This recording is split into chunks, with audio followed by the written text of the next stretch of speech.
Can you tell me what it was like for you when you were growing up in sort of burgeoning your film interest? What sort of influences did you have that got you to do what you wanted to do today? Funnily enough, I can actually genuinely trace it back to one moment, which sounds like a real cliche. But I guess I would have been about 4 or 5. And on TV, there was one of those specials about the making of Return of the Jedi. And I'd just seen Return of the Jedi and probably the other Star Wars films by then. I had all the toys and all that kind of stuff. And it made me understand at a really young age that a film gets made. And it was this amazing show because it showed you the puppeteers getting inside Jabba the Hutt and the band and all that and all pulling the strings. And I thought, wow. And you saw all these actors, when you're that young, you don't really understand that the characters are actors. But I saw all of these Harrison Ford and Carrie Fisher and Mark Hamill all interacting and having a laugh and drinking coffee and smoking and all those things. And I thought, wow. And that definitely sparked my interest in how films are made, which is, I guess, is the logical kind of progression to this. And I was always interested in that. Always, there was sort of not in the detail there are now, but there would be books about behind the scenes, and there would be paperback novelizations, and I was always sucked into this whole world. I was obsessed with movies. When I was that age, my parents had a Betamax recorder, and we had Jaws. We had, I think it was The Empire Strikes Back. So old rubbish as well. But I would watch them relentlessly, and Jaws is still my favourite movie without a doubt. And as I sort of grew up, I just really went down that path and would buy film magazines. And in the 90s, which I suppose, was when my teens kicked in, Empire magazine suddenly came out, which gave this real kind of unfiltered access. Film magazines were very glossy before that. Certainly the ones that I saw, and, the sort of photo play and films and filming and stuff like that were really kind of things that PRs would send out and they get printed. And I really suppose I got sort of interested from there. And rather foolishly, some would say, decided to try and make it a career. And was it always producing that you wanted to do, or did you want to ever be sort of acting, directing? No, none of those things at all. I thought I was going to be a film journalist. That's, to be honest with you, that's what I really thought I was going to be. And when I was sort of 16 or 17, I was selling articles on spec to film magazines, and I got really, really lucky. Met this chap in America, he's an American now, called David Gregory, who owns a video label there called Severin Films, and they do all these high-end restorations of cult movies. And when I met him, he had just got a gig working for a company that was going to figure in my life again later on, called Anchor Bay Entertainment. And they'd acquired the Canal Plus, Studio Canal, library of titles to release on DVD in America when DVD was a new thing. So this is late 90s. And he'd been tasked with making all the extras, the DVD commentaries, documentaries, all that kind of stuff. And I became one of his guys. So I got to interview everyone you can imagine, from Ken Russell to Christopher Lee to Michael Winner to Brian Forbes. The list goes on and on and on. And I did DVD commentaries as a fucking teenager, frankly, which is outrageous, on everything from Summer Holiday to Doctor Who and the Daleks to Women in Love to Frankenstein and the Monster from Hell. I mean, it really was this, awakening.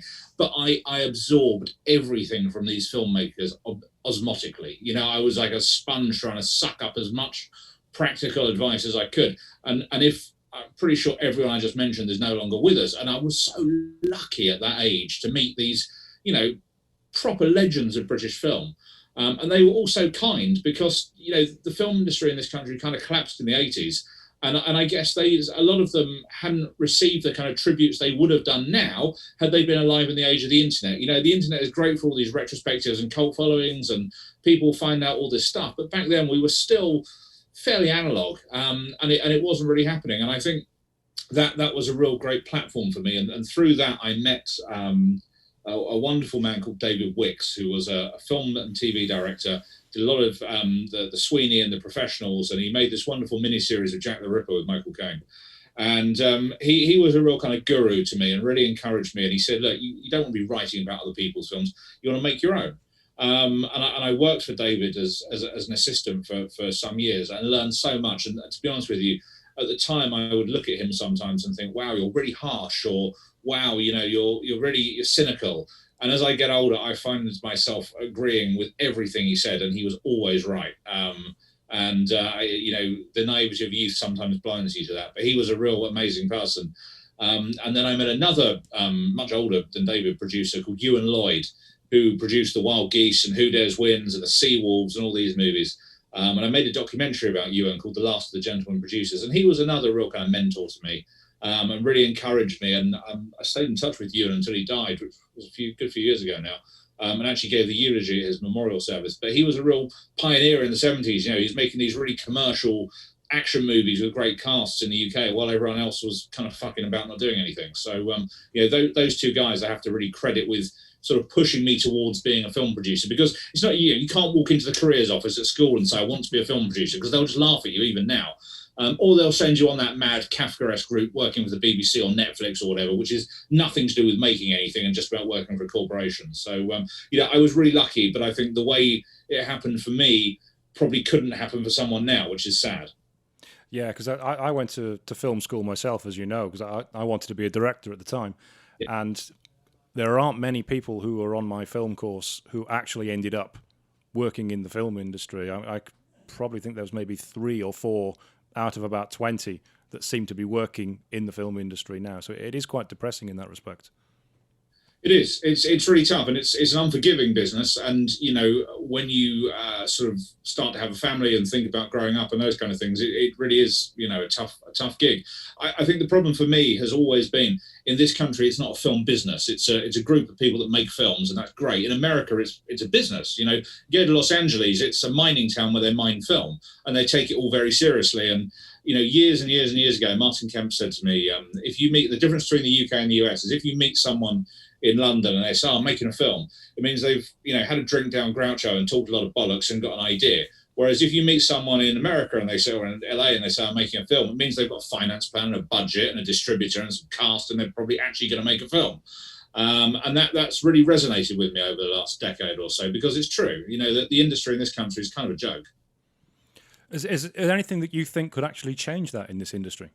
In this country? I think we should encourage people to make commercial movies that people actually want to see, rather than all this navel-gazing woke nonsense that they make to glorify their own egos. Do you know, that again fits in with what my experiences at film school, because I was trying to go down the commercial route. I was trying to get, I mean, I was making an action movie in film school. Cop on the Edge. That's the one. That's the one. Yeah. But we won't talk too much about that. I was trying to make an action movie when everybody else in film school was going down the Jean-Luc Godard and all the sort of crap. And I was being told by my film lecturer, "Orc, the spoofs have got to stop." He said to me, "The spoofs have got to stop." Whereas had I known at the time, a guy I'd met years earlier on Beadle's Hot Shots, you know, the Jeremy Beadle show where people would send in spoofs, this guy who offered me advice and wanted to work with me turned out to be bloody Edgar Wright. And I walked away from him, and I walked away from him before film school, then went to film school, wasted my time at film school, then ended up as a bloody web designer. All the time I had Edgar Wright in front of me wanting to work with me. So that was a disaster, but thank you, film school, for that one. So your first break, how did you get your first break actually producing a film, going from the DVD documentaries or DVD commentaries you were doing? That is all down to the aforementioned Mr. Kemp. I met Martin. I got a script together. I wanted to make this movie, and I sent it to him through his agent. I went and met him and his agent at his agent's office, and Martin and I just clicked. We just became instant friends, which is one of those lovely serendipitous things that happens from time to time. And the film didn't come together, but Martin and I became friends out of it, which was fantastic. And you know, he when it all sort of fell apart, that movie, I thought, shit, this is it. I'm done. At 24, I pissed off Martin Kemp. I'm never going to work again. This is going to be it. And he rang me up and he said, listen, it happens all the time. Don't worry about it. Let's have lunch and talk about what we're going to do next. So we did. And I'll never forget that. And, you know, it's like, whenever films always fall apart. It doesn't matter how successful you are, it doesn't matter if the budget is 10 grand or 100 million, they fall apart, they get put back together again. You know, the average film takes 10 years to develop, apparently. I mean, it's a crazy, wild business, but that gave me a lot of sort of faith in myself again. And we met, and he said, look, what I want to do is direct. He wanted to direct. We said, right, let's make a short film. So I produced it, he directed it, he twisted his brother's arm to play the lead in it. And we made this sort of 20-minute short film, which is a bit of a sort of Tales of the Unexpected type vibe. And off the back of that, I managed to raise 50 grand to make a feature film that Martin also directed. It's called Stalker, which was a sort of B-movie thriller. Nice cast, Colin Salmon, Jane March, Anna Brecken, Billy Murray. We made that in 2009, and it was a really nice film. It's a film I'm really proud of. You know, it didn't set the world on fire. It should have done better than it did, to be honest, but that's the first lesson that horror is really bloody hard, because you have to stand out from the biggest crowd. And it was sold as a horror movie for sure, even though it was more of a sort of psycho thriller.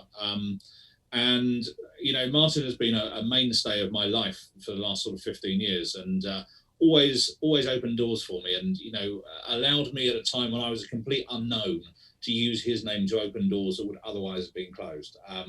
Always very grateful for that. And off the back of that, you know, once you've made one, it does get easier for sure. It's getting that first one made. And I'm glad I didn't waste time with years and years of shorts, because I think they're mostly a waste of time. You know, I mean, there are people that spend their whole lives making short films, and I just always think that's because they can't make a feature. And, you know, over the back of that, I then met Danny Dyer, and I had no idea who he was when I met him. I actually met him in a nightclub with Tamer Hassan, and they were making a lot of movies together. And I sort of went back to people the next day or 2 days, and so I met this chap, Danny Dyer. He's a famous actor, and they were saying, "Oh my God, if you can get him in a movie, you know, you can get it away." And this was at the time, I suppose he'd done Outlaw, so it was that sort of time, 2008. And I liked him, and we got on, and he became an asset for sure. I did a couple of movies with him, and started building this kind of rep company of British actors very quickly. You know, really, I mean, amazing actors. I look back, I made this terrible comedy in 2009 called Just for the Record, which was a spoof of the film industry. And the cast is Danny Dyer, Craig Fairbrass, Billy Murray, Rick fucking Mail. Jesus. You know, all these amazing actors who came and did a couple of days in it. And it's because, you know, look, it was a rubbish film, but no one else was making movies, and actors like to act, and that's the thing. And I made some decent films, a couple of decent films. I did a zombie action movie with Dyer and Fairbrass called Devil's Playground, which, you know, look, Dyer, he was a victim of his own success to a degree, because he enjoyed being Danny Dyer a lot, and he parties really hard, and, you know, he didn't really take his career as seriously as he could have done, and he certainly had a weakness in saying yes to everything, whereas Craig Fairbrass was always absolutely serious about it and took it incredibly seriously. And, you know, I saw then what I think the rest of the country is seeing now. And I mean, it's really nice seeing Craig get the recognition for Muscle and Villain, and particularly A Violent Man recently, which I thought was remarkable.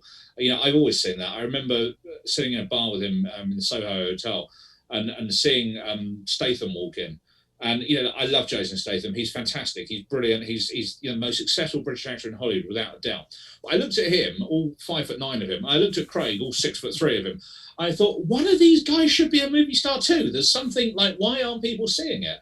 And you know, now it's happening for him, which is great. And I kind of, I suppose, really from 2009 to 2012, I kind of bumbled along, making loads of movies. I mean, people always used to say, "Oh, you're the most prolific producer in Britain." Well, yeah, there's nothing to be proud of about being prolific. That just means you're maybe not as choosy as you could have been.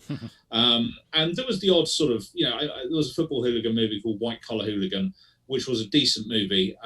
First break for an actor called Nick Nevin, who I think is a very talented lad, and who I've done a lot of movies with. And there was one called Airborne with Mark Hamill, actually, funnily enough. And that was a real lovely moment, you know, coming from that Star Wars sort of trigger point to working with Mark. And we went to the restaurant where Alec Guinness took him when they were doing Star Wars Wheelers, which is no longer there. And he was lovely. He was absolutely joyous. That's a real highlight. But none of these films broke out. You know, White Collar Hooligan did all right, but none of them were really successful. Yeah, it's a horrible thing when you're a filmmaker or an actor or any other sort of creative person in the public eye. There's always that dreadful moment when you either get in a taxi or go to a dinner party and they say, "What do you do?" And you say, "I'm a film producer." "What have you done that I've seen?" "Well, I did that, and well, I never heard of it." Right. So, which, you know, obviously people just make you feel shit all night, which is, yeah, kind of tough. So it took me a while to make a couple of those. I mean, you know, and I guess really you don't learn to make an omelette without breaking some eggs. Yeah. And eventually Dyer and I were both sort of fed up, I guess, 2012. We were talking a lot, having a lot of heart-to-hearts, and he said, "I just want to do one really good film, you know, and if I can't do it with one good one, then I'll join EastEnders, basically. That was essentially how the conversation went. And we made this film called Vendetta. It was phenomenally successful on DVD in this country. It's the #1 movie on DVD that year. And there was a time when you couldn't move for it. And I remember having dinner with a distributor the day it came out, and my phone was buzzing and buzzing and buzzing. It was late at night, it was like 10 o'clock. And people just ring me to tell me that it was being reviewed on Film 2013, which was an unusual thing for that. And they gave it a good review as well. So that was remarkable. And we did a lot of, there's a lot of kind of guerrilla marketing tactics in that. On the poster, Empire said, "Oh, this is Ron Seal cinema," like it was a bad thing. I put it on the fucking poster in quotes. I think that's great. So we made that, and then I had a nice sort of golden period of making films for Anchor Bay. Anchor Bay ended up distributing that movie in the UK. At the time, they were owned by Stars. And I made a film for them called We Still Kill the Old Way, which was a movie about retired gangsters coming out of retirement to clean up the streets, and had a slightly genius bit of luck in casting Ian Ogilvy. And that's finally the film that taxi drivers have all seen. So finally, I'm at the point where they say, "Oh, we still kill." "Oh yeah, that one. Yeah, great. Would only have been better if Ray Winston had been in it." Yeah, Ray's dad was a black cab driver, so they all love him. Yeah. And that was good. But the answer to how that all happened is simply luck and determination. There's no special talent to it. It's just if you can't get through the front door, go through the back door. That's how I see it. And I remember having a conversation with you a few years ago, because you were obviously very prolific in the horror industry, and then you switched across to action. And I remember you gave me a very specific reason about why you were no longer doing horror. Can you remember what that was? No, but I tell a lot of lies, so it could be anything really. I love horror movies. I think they're great fun, and at one point I was actually director of programming for the Horror Channel. But it's an incredibly competitive market. It's massively oversaturated. And I think ultimately you have to follow a commercial instinct rather than your own. And you have to make the films that people want to see, not the films that you want to make. And that's ultimately why I switched in the period I've just discussed from making horror movies to gangster movies. I have no interest in British gangster movies at all. The really good ones you can count on one hand, and it's The Long Good Friday and Get Carter in the Business, and that's kind of it. And Lock, Stock, there you go, 4. But the rest of them, all this, people getting shot in Range Rovers and chavs in tracksuits fighting in car parks, I have no interest in at all. That is not me in any way, shape or form. And that was not something that I like action movies. That's what I love. And that's what I'm doing now. And now I've managed to blend the two. There's a massive public demand for them, and I really like them, which is awesome. But no, sorry. What extravagant lie did I tell you about why I've given up horror? Do you know, that was pretty much exactly what you said. It was about the oversaturation of the horror industry and the fact that horror movies, sadly, don't really make the money they should in the cinema or on home release. Action movies is where it's at. Yeah, and I think the biggest problem with the horror movies as well is because horror isn't cast dependent. You don't go and see a horror movie because of who's in it. So the problem is when the genre shifts from theatrical to home end, which it has, it stands or falls on the poster. And because normally when one buys a DVD or flicks through the Netflix thing, if it's a proper film by whether it's got proper actors in it. But if it's just got one of these rendered silly fucking 3D monsters with one eye on the front, it's impossible to tell if it costs £1 or £1 million. And people get fed up. So you have to stand out. And the way you stand out is to spend more money and become a bigger movie. And look, at the end of the day, Blumhouse have got horror sewn up as far as I'm concerned, and now they're getting into all the old classic franchises, and I think that's brilliant. It's really cool. It's not to say that I wouldn't do it again, but we've got a couple of action horror sort of Predator style projects in development, but they are very much action horror. There's no more spooky ghosts jumping out of cupboards and pentacles and all that kind of stuff for me. Okay. You mentioned action. Obviously, you're a huge action fan, and we've talked. Many years ago, we talked at great length about Steven Seagal. Yeah. Because you are a massive Seagal fan. I am a massive Seagal fan. You mentioned to me a few weeks ago that you had the pleasure of actually writing a script with him over lockdown. Yeah. What was that like? It was fantastic. I mean, Steven is he's only ever been lovely to me. He's an incredibly intelligent man. It's amazing. What more fun could I have had over lockdown than sitting on Zoom with him for hours on end, talking about movies and, all that kind of stuff. He's great. He's awesome. He knows as well that he's made a load of shit in the last 10 years. He's totally upfront about that. He's very frustrated by not having had much creative control. I mean, if you look at those first sort of, dozen movies that he did that were all, certainly the first 6 were brilliant. The second 6 weren't bad. His name was all over them because he was clearly heavily involved in them creatively. And then he fell into that trap of making those endless DTV things in Eastern Europe. And, there's only so much you can do. When the filmmakers don't care, it takes more than one person to influence it. And one of the things I found in action, and obviously there are a lot of exceptions to this, but a huge amount of people make action movies now as a stepping stone to something else. Mm-hmm. They want to get that feature credit. They want to get that feature credit with a budget. They want to work with a certain actor, and then they want to go and make a show for Netflix, or they want to make their passion for whatever it is. I'm not like that. I said to Stephen, if I could make Steven Seagal movies for the next 10 years, I'd be really happy. But they'd be good ones. And we got really close. And for me, that door is really open. And whatever the politics of that are, because he is a controversial figure in the industry. But it's not for me to comment on his past because I don't know about that.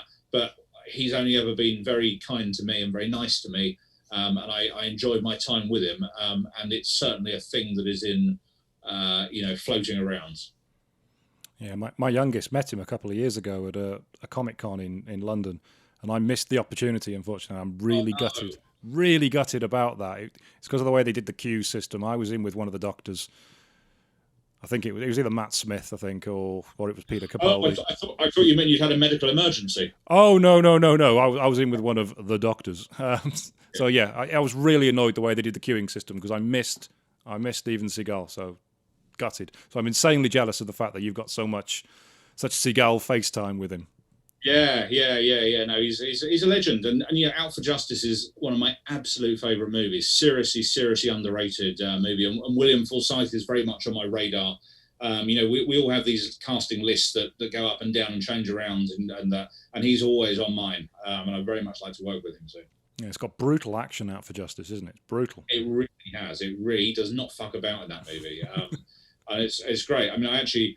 Yeah, I probably get into trouble for saying this, but my wife and I showed it to our 10-year-old son a couple of weeks ago, and he fucking loved it. And he just runs around the house now going, "Anybody see Richie?" Which is awesome, so the next generation is inspired. Oh, well done. That's cracking work there. Can I ask you, what is the process for people who are trying to get into the film industry or people who are writers, directors? What is the process that you would advise people do to get a film made, to get into the right people? It's so hard, and it depends on the type of movie. Look, what everyone has now that I never had was this online crowdfunding, and that does seem to be something that people can raise a lot of money on. I would never do it because obviously, as a professional, I think it's quite insulting to ask people to fund your own vanity. If you can't get it funded otherwise, fine. But for people coming in, that seems to be the way. And to be honest with you, if you can find a little collaborative group of people, it's easy enough to get the equipment now. Everything's digital. There's no cost to making a film apart from people's time.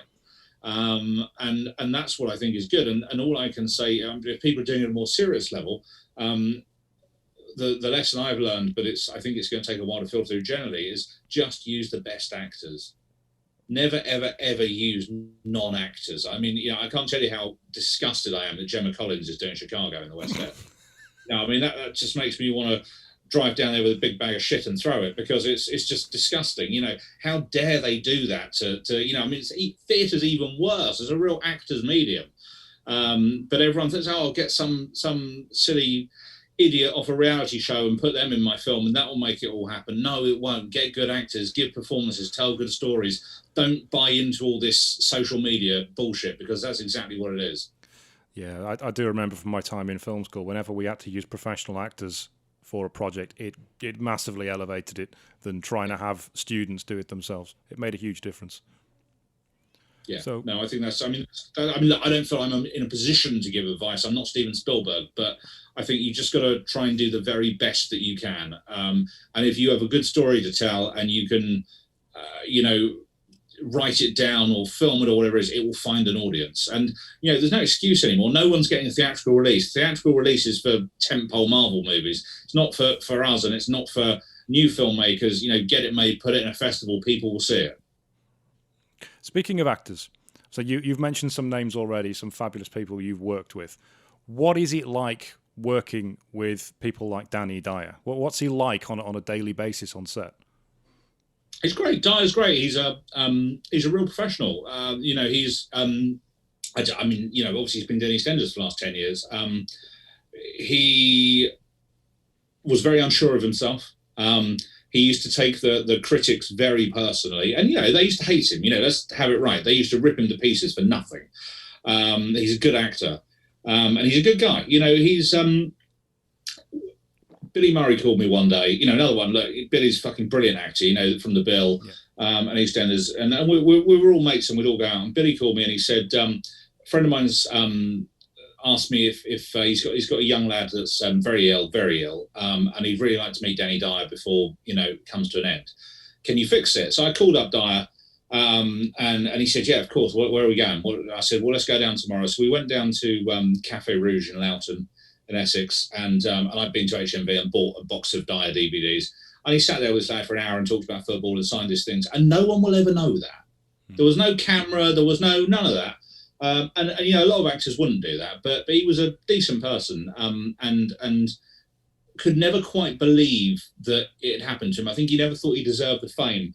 And when he first got EastEnders, we went out for lunch, and the difference in the fame that gives you is phenomenal. We were walking down the street in London, and it was like being out with the Beatles. People were popping out of windows and dropping down ladders and coming out of manholes and all that. It was weird. And one thing I've learned is that EastEnders is a blessing and a curse for actors. It's the most famous you can be in this country. There is no more famous, not now maybe, but certainly 10, 15 years ago, when Martin Kemp was in it. You cannot be any more famous than being in half the country's living room every night.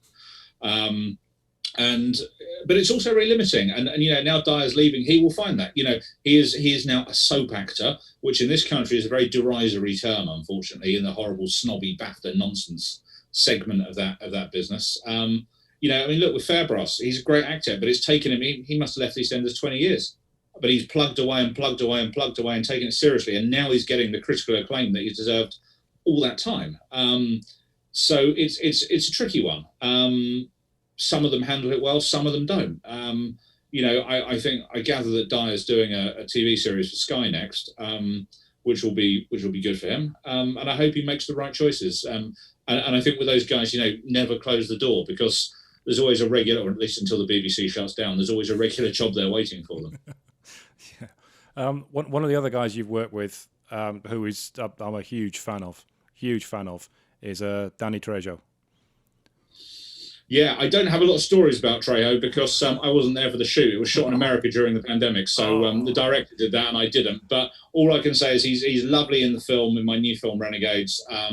He was a joy to deal with. Ian Ogilvy did his scenes with him and said he was great. He's awesome.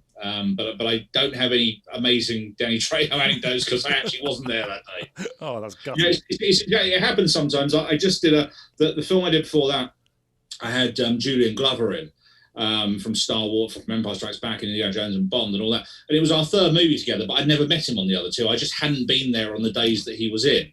And he did point out to me that if I get him in for more than a day on each film, then it was more likely we'd meet. So it was nice to actually to finally meet him, and he was fantastic. And look, when I was a kid, I loved Indiana Jones, I loved Star Wars, I loved James Bond, and he was in all of those and so much more. And one of the things I'm really, really lucky to do is that when I'm casting these movies, and I do it all myself, I don't believe in casting directors, I think they're a total waste of time in my type of films, is that I get to sort of play with all these toys, literally from my childhood. As people that I used to love watching as a film buff, I can now employ and get them to tell my stories. And it's, it's such an honor. But one actor you have worked a lot with and also was on the bill, and I know he's a good friend of yours, is somebody that it was announced just last week, I think it was, is not well at all. What experiences did you have of working with Chris? Oh, it's horrible. It's a horrible, horrible thing with Chris. It's heartbreaking, really. I've known him for years. We've done several movies together. And the hardest thing about his illness for me personally, beyond, loving him to death, I mean, he was one of my closest friends and is, but every week, every day almost, someone on social media says, when are you doing the third We Still Kill the Old Way film? And I could never say why. And people want to know, of course. And I'll just say we're not. So, now it's out. That's why we're not doing a third We Still Kill the Old Way film. For me, he was an integral part of it. And I would never do one without him. Him and Ogilvy are the two that were the crux of it. It's really sad. He called me, I guess, about January 2020, and he didn't sound right. And I said, what's the matter? And he said, I've had a stroke. And I said, oh, no, how awful. He said, yeah, but it was only a minor stroke, and I feel fine. But he sounded different. He sounded really, really different. And we said, we must get together. But then, obviously, the pandemic hit at the beginning of 2020. And I was getting married in September that year. And I wanted him and his wife to come to the wedding. We had a tiny wedding in COVID. We only had 6 people there in the end. But I wanted them to be, another 2. And we went to see them they live in Brighton in, I think, June or July.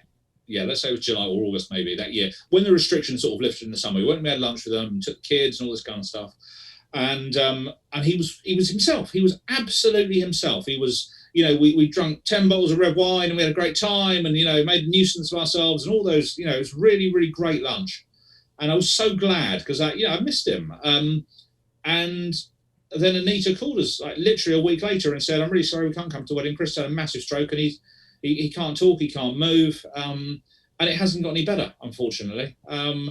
Obviously this morning he was on TV, which I didn't watch. My wife speaks to them a lot on the phone and Billy Murray and I call him, but we don't get a lot back, unfortunately. But we know that he's in there and he wants to hear from us. And we're both incredibly fond of him. But it's a very sensitive situation. It's horrible. And, he was, when I saw him the last time before he got ill, he'd started going to the gym. He was in really good shape. He was a healthy guy. But he'd also had some difficulties in his life that I think had, maybe contributed to that, which I can't talk about. But, it's not always easy. Just because someone's famous, it doesn't mean they're having an easy life always. Yeah. No, it is really sad. I mean, I grew up watching The Bill, and I grew up watching Burnside on The Bill, and he was a tower of a man. He was a powerful, very, very intimidating character that he played, and it's horrible to see that happen to somebody that it was always a gag. Whenever I went out for dinner with Billy Murray, we would get drunk and we'd prank call Chris Ellison. And whenever I went out for dinner with Chris Ellison, we'd get drunk and we'd prank call Billy Murray. And I can't do that anymore, and that's really sad, But I mean, like I said, I never underestimate how lucky I am, and I got to do that, and it's great. But it's horrible. It's horrible about Chris. Okay. But on a more positive note, you have a new film coming out. I do. You have a new film coming out. What can you tell us about that? So Renegades is, in a way, very similar to We Still Kill the Old Way. It's about a group of former Special Forces soldiers who meet up in a bar that one of them owns every couple of weeks and talk about, like a support group for their PTSD. And they are Ian Ogilvy, Billy Murray, Nick Moran, Paul Barber, and Lee Majors. Yes, the Lee Majors, the fall guy. And Lee's daughter, played by Patsy Kensit, is having some trouble with a local gang. She's a counsellor, and he goes around to warn them off, and they murder him and throw his body in a canal. And his ex-SAS buddies decide to take revenge and take the law into their own hands. And I think the expression is dispense their own brand of justice on the mean streets of London. And that's what they do in great fun style. So it's kind of the Wild Geese meets Harry Brown. That's the best way I can describe it. It's by far the best movie I've made. It's the most ambitious. Danny Trejo is their sort of informant, if you like, the guy who pulls all the strings and makes things happen for them, and sort of controller. We have Michael Paré in it. Lewis Mandelaw plays the villain, who's a fantastic Australian actor. That's in My Big Fat Greek Wedding and also the Debt Collectors movies with Scott Adkins. My wife plays the detective who's investigating it and who slowly kind of begins to realise actually they're doing the right thing and she should sort of step away a bit. And she's brilliant in it. And it's just there's not one weak link in it. You make these movies and there's always someone that lets it down, but everyone in this is absolutely firing on all cylinders. And I think it's going to be a real crowd pleaser. You visibly lit up when you were talking about that, and so you can see how much passion you've got for this film and how much you genuinely believe it's the best thing you've done, because your face just said it all. Because you're not an actor, you can't lie about this. It comes out. No, exactly. But I think it's also, you have to hold your hands up when you make a stinker, and I've made enough of them. But this one is really good. If I watched it on telly one night, I'd really fucking enjoy it and go and buy the DVD the next day. So I'm really, really happy with it, and it's great. And it's been a really good process. Unfortunately, it's not going to come out for a while. It's coming out in America first, I think in June. Saban are releasing it over there, and then it will come out, I guess, towards the end of the year here. But they have a hold back on the other territories. So but it's it is an American-facing film, although it's set in London. It's got this real international kind of vibe to it. It's not a I don't know how much I can swear on this, but it's not one of those "you fucking camp" movies. So it's a bit more elevated than that. So when it does come out in the UK, I take it we're going to get a home release, and is it going to be streaming as well? I would imagine, mate, it's going to be streaming. I mean, I've kind of resigned myself to the fact that this is probably the last one of mine to have a DVD. It's, I love physical media and I'm a great fan of it, but if the supermarkets don't stock them, no one can buy them. So it's, it's kind of, we always used to say 10 years ago, we'd say if the distributor would spend money on a TV commercial, it was a proper film. Then it was, if the distributor does a Blu-ray, it's a proper film. Then it was, if the distributor does a DVD, it's a proper film. Now it's all streaming. And to be honest with you, the only stuff that comes out on DVD is either the really shit horror stuff that no one wants to buy, or the Marvel stuff because people will buy it to give their kids on the school holidays. And I get that, but unfortunately, I think DVD is dead. Certainly in the UK, I think it's, look, Bond will come out or Spider-Man will come out, but they fall into that category of what I just said. They're keep the kids quiet things. I still buy Blu-rays. I go to HMV. It's fantastic. But even I, as the great advocate of physical media, find myself occasionally slipping into Netflix or Amazon now, as much as I don't want to. And I guess, look, if you can't buy it physically, you have to watch it digitally, don't you? Well, if it's happening to you, then it really is the beginning of the end, isn't it? It is. But if you ever see me with a Kindle, shoot me, because fuck that. That's just the bridge too far. Or in a tracksuit, having an argument in a car park. Absolutely, yes, quite, with a Range Rover.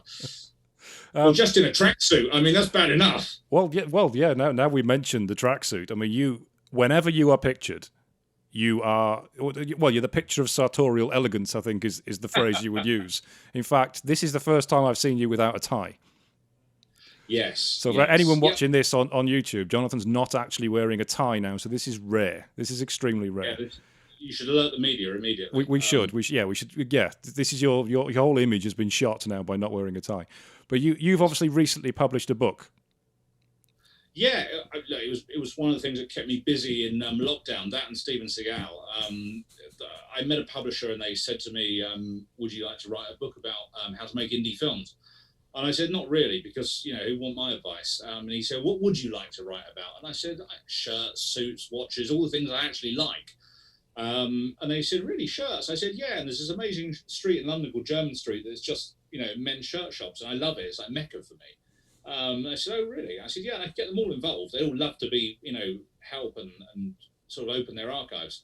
And it was a lot of fun. I've always enjoyed wearing tailored clothes. I don't know why. There's not one moment to it. I always used to gravitate towards people like Steed in the Avengers and Roger Moore's James Bond and those kind of people. And obviously, I appreciate my style is slightly anachronistic now, but I do enjoy it. And maybe it's because I don't have to wear a suit to work, so I can enjoy it. I don't have to wear a tie. I mean, I'm the only person in my business that wears a suit and tie. I know that. And it's fun, and I do like it, and I wish we lived in an age where more people did. I kind of totally advocate the whole Kingsman policy, but it's just something that I enjoy. I suppose it's a quirk really, or an eccentricity, which is very strange to me because I expect everyone to be the same, but they're not. But I enjoy it. My wife appreciates it, so that's kind of all I care about. Well, it makes you stand out. It's like it's your own brand, isn't it? It's your own brand. Yeah, I guess it is. I never thought of it that way, but yeah, I guess it is. You mentioned James Bond then. You mentioned Roger Moore. I know you are a huge Roger Moore fan. There's no point me asking you who is your favourite James Bond or who is the best James Bond, because I think we know the answer to that. I would hope we do, yes. I would hope we do. But are there any actors that you haven't worked with that you would like to, even ones that you would no longer have the opportunity to. Yeah, absolutely. I mean, look, Timothy Dalton is very much on my list. You know, and I got really close to getting in a movie a couple of years ago. Really, really close. Didn't happen, unfortunately. But I met him a couple of years ago, and he's kind of game. So I love to work with Dalton. Love to work with Pierce Brosnan. Dalton was my kind of second Bond. You know, it was great. Brosnan, I just think, is a terrific actor. I'd love to work with Michael Caine. I think that moment's probably past. You know, I can't really see him doing much now. My number one is Stallone. Absolutely love to work with Stallone. And Seagal, you know, is totally up there. And John Sim, I think, is a fantastic actor. Love him to death. Done a film with his wife. She's a friend of mine. They're both terrific people. Endless people. I'm talking at the minute to Michael Jai White. I really want to do a movie with him. We're pretty close to getting that done. I think he's a terrific talent, really good actor, an amazing martial artist, obviously. Love to do something with Sharon Stone. Yeah, I think that'd be really, really cool. I love working with older actors. You know, everyone wants to work with young people, and you know, it's great. But I often feel like there's enough people giving opportunities to new talent. But it's really nice to look at the people that have achieved so much and maybe aren't doing as much as they could or should be. And I don't include any of the people I've just mentioned in that, but. You know, it's fair to say. I mean, when's this going out? Is this going out immediately? No, this will probably go out middle of May, I think. Okay, so the star of my next movie is Tom Berenger, but we haven't announced that yet. But you know, that's a real coup for me. That's the first time I've had an actor who's a Oscar-nominated actor in one of my movies, and it's fantastic. You know, that's awesome. And we've also got the baddie is Peter Green. From Pulp Fiction and The Usual Suspects. So, you know, it's the list of actors that I want to work with is endless, but they're mostly ones that are, you know, people that had an impact on me and you know, I want to give something special to, really. Okay. We did mention Bond. We did mention, obviously, who is the best Bond. We both know that's Roger Moore. But cool. Do you have, because I have a top 5 Bond movies in no particular order. Do you have something similar yourself? I think it's important we get that out of the way. In no particular order, On Her Majesty's Secret Service, Live and Let Die, A View to a Kill, For Your Eyes Only, and Octopussy. No Casino Royale in there? No.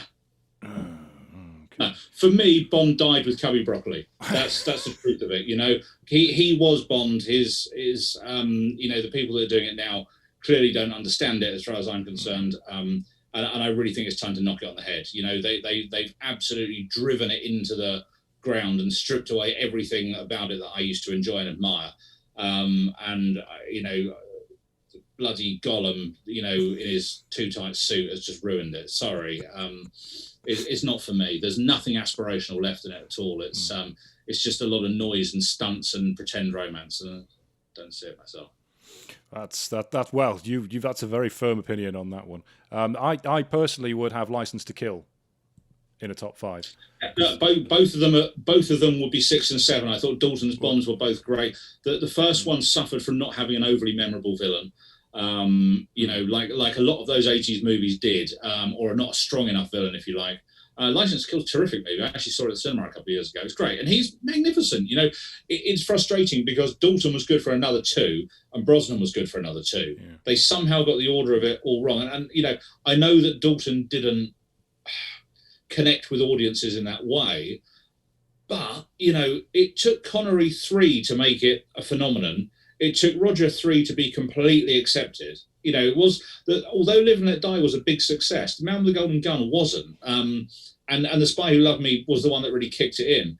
I think Brosnan got, you know, he hit the ground running. I thought Goldeneye was a decent film. I didn't like the second one. I thought the other 2 were okay. He was always great in there. I thought he was fantastic Bond. And I think it was mad to get rid of him. Absolutely crazy. I don't think Cubby Broccoli would have done that. And I just think now is the time to, you know, expand it out into streaming, do these series, you know, The Young M or Moneypenny's Day Off or Blofeld's, you know, Maze or whatever it's going to be. And just leave it as a movie. You know, look, my kids aren't interested in James Bond. Trust me, they have no one young cares about it at all. So who are you making these films for?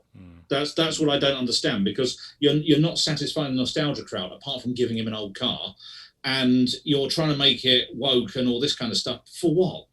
That audience is not interested in this. They've got enough to watch on Netflix. Why keep flogging a dead horse? It's a mystery to me. It's probably purely financial. They know people are going to watch it. They know it's making money. I love making money, but Darren, how much money do you need? It's like, seriously, there's only so much you can give to charity, isn't there? Assuming that's what they're doing with it. Yeah, I'm sure they're finding something they can put it into. Is there any type of film that you would like to make that you haven't done yet? Yes, a really successful one. Well, that's obviously going to be your next one. I think so. But it's nice. It's a challenge. I mean, I look at our slate at the minute of the things we're developing and the things we're close. And, we have a lot of traditional action movies. The next two are very traditional action movies. The Crossfire, which will have been in the can probably by the time people hear this, is basically Die Hard in a shopping mall on Christmas Eve.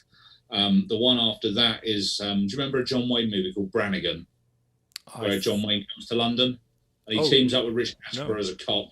Okay, so it's a little bit like that, but it's Michael Jai White rather than John Wayne kicking ass in London. And then, we're developing a proper full-on ninja movie. It's it's kind of like, imagine Unforgiven for ninjas. And it's been written by this brilliant writer in America called Chad Law, who I absolutely love working with, who's kind of the top guy in this action space. And we both love all those kind of canon movies and all that kind of thing. And we're trying to make the ninja movie that we'd actually like to have seen in the 80s, like a real proper one. Yeah. And so that's in development. We've got a shark movie in development. But I can only do it if it's good. I can't be making a shit shark movie. No one's ever going to make Jaws, but we've tried to make it. Have you seen that alligator movie called Crawl? I'm aware of it. I've not watched it, but I am aware of it. Okay, so it's kind of like that. So it's sort of all in a. It's a shark in an enclosed space. Yeah. So it's not just two people on a raft, not dipping their hands in the water, which I'm so sick of, or people going down to a cave. So we're trying to do a thriller with a shark rather than a shark movie, but it is a shark movie. We're going to try and make it as practical effects led as possible. Have you got a director on for that yet? I have, yes. Because obviously, we both know Phil Claydon, who I interviewed the other day. He is a huge Jaws fan. He is huge Jaws fan. Yeah, we discussed that. No, I'm actually looking at something with him as well. We talked at great length about Jaws 3, he and I, which we're both fans of. So yes. No, there's loads of stuff. So there's an eclectic slate, but it's all action horror, but preferably action horror. That's the stuff. Video shop classics really. And the way I see it is there's sort of 15 years of making these movies, and I want to make as many of them as I can in that time. Work with as many great people, and make movies that people will really enjoy. And that's the one of the rewards of this is that people, when they're good, people really like them, and it's lovely. Is that your plan for 15 years, and then you're going to retire? Yes. Okay. Unless one of them's really successful, in which case it'll be much quicker. Yeah, it could be in 3 months. Could be in 3 months. When I mentioned because I mentioned a few people that I was going to be interviewing you on a podcast, and I mentioned I was going to be interviewing Phil, because obviously Phil's the director of Lesbian Vampire Killers. I was immediately inundated with people saying, I'd love to get somebody involved in the film industry. I've got somebody who's written songs. I've got somebody who's written a script. What's your because you must get that all the time. You must get people sending you unsolicited scripts, sending you compositions for music they've done. What's your advice to people like that? Do you respond to that? Does anybody have a chance? It depends what it is. Yeah, absolutely. I read everything. That's all you have to do. That. Well, you've opened yourself up there, Jonathan. You've opened yourself up there, so you read. After all these years on social media, I don't think I could be any more open. But all I would say is target the right person. Because the amount of people that send me samples of fucking sitar music or send me one-pagers that are like, gay western set on the moon and stuff like this. And it's like, guys, why do you think I'm the person to send it to? I know most people just blast it all out to 1,000 people, but take the care when you're writing to someone and asking them to read your stuff, take the care to get their name right and have some vague notion that they actually might genuinely be interested in it. There is anyone of the 3 people that will tune in to hear me talk about this, and that's no disrespect to your podcast. I'm sure it's going to be huge. It's going to be massive. trust me, 2 of them will think what that guy needs is a movie about a giant fish that has anxiety, and that's what and it's, that's what people seem to take away. So it's really hard. It's tough, but that's my advice. And sometimes these spec emails really can go somewhere. And you're never too old or too successful or whatever you want to call it to not have an open door to people. I don't read scripts. I always say to people, send me a page and I'll tell you if I want to read the script or if we've got something too similar or whatever it is. And I have people who read the scripts as well that we look at. But you have to look at everything that comes in. You have to. And to save people contacting you via all different types of media that you don't want, is there a preferred method for people to get in touch with you? Yeah, just through our website, shogunfilms.com. Shogunfilms.com, and send a message through there. Yeah. All right. Thank you very much, Jonathan. It has been an absolute pleasure speaking with you. We should do this more often. We should. Anytime. I'm always available.